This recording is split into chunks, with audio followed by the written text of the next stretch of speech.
40 বছরের আজাব শেষ হলো বানি ইসরায়েলের। আজাব শেষ হওয়ার পর ইউশা বিন নুনের নেতৃত্বে তারা জেহাদ করলো। লম্বা ঘটনা। জেহাদের দিন আল্লাহ সূর্য থামিয়ে দিলেন। যুদ্ধের দিন পৃথিবীর ইতিহাসে প্রথম একবার মাত্র আল্লাহ সুবহানাহু ওয়া তাআলা সূর্য থামিয়ে দিয়েছিলেন। সেই দিন এই দিন, যেই দিন জেরুজালেম মসজিদ আকসা বিজয় হবে সেই দিন।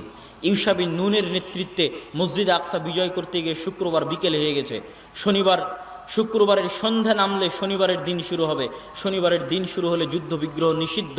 সেই দিন অনুযায়ী, মুসা আলাইহিস সালামের দিন অনুযায়ী, তাওরা অনুযায়ী শনিবারের দিন শুরু হলে যুদ্ধ বিগ্রহ নিষিদ্ধ।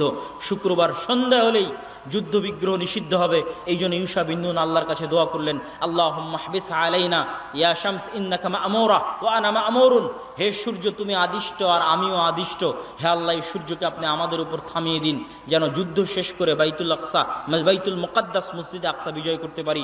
আল্লাহর নবী বলছেন যে ইন্না শামসা লাম তুহবাস লিবাশারিন, পৃথিবীতে কোনোদিন সূর্য কোনো মানুষের জন্য থামেনি ইল্লা লিইউশা বিন নুন, একমাত্র ইউশা বিন নুন এবং বানু ইসরাইলের জন্য আল্লাহ সূর্য থামিয়ে দিয়েছিলেন, যেন তারা মসজিদে আকসা বিজয় সম্পন্ন করতে পারে।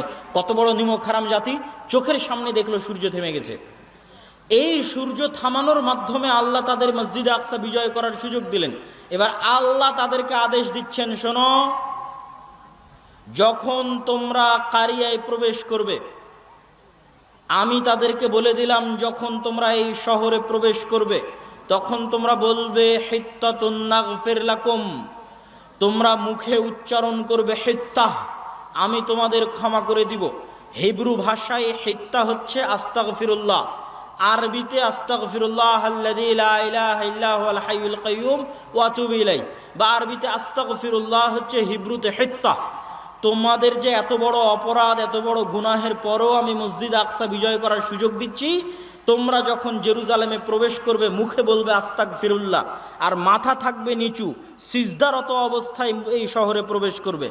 এবার আল্লাহ নিজে কোরআনে বলছে, আল্লাহ সুবহানাহু ওয়া তাআলা নিজে কোরআনে বলছে যে বানু ইসরাইল যখন আল্লাহ সুবহানাহু ওয়া তাআলার এত বড় নিয়ামত দেখার পরও জেরুজালেমে প্রবেশ করলো, তখন পিছন আগে দিল, মাথা আগে নয়, মাথা উঁচু রেখে পিছন আগে ঠেলে শহরে দিল, আর মুখে উচ্চারণ করলো হিনতাতুন।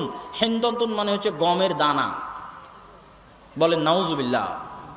কত বড় নিমক হারাম কম, চোখের সামনে দেখলো যে আল্লাহ সূর্য থামিয়ে দিয়েছে, তবু আল্লাহর এই উপস্থিত আদেশ লঙ্ঘন করে দিল।